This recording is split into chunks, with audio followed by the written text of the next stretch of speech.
อืมเย็นนี่ทุกคนก่อนเฮาสิมาเอานี่เนาะเปลือกเพราะว่าเฮาสิอันนั้นเอาออกมาเป็นแผ่นยาวๆเราก็ต้องได้บักเบื้องนี่แล้วก็บักเบื้องนี้เนาะยาวประมาณอยู่เม็ดหนึ่งก็มีแล้วก็80-60แล้วแต่ตัวมันปอกง่ายปอกยาก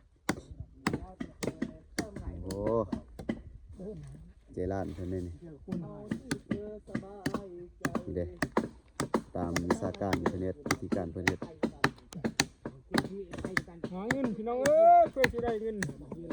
มันธรรมดาเพื่อสิรอดชีวิตประจำวันจังซี่แหละชีวิตอยู่บ้านนอกของนาเนาะคันบ่หาแบบนี้กับบ่จักสิหาแนวใดทุกคนเอ้ย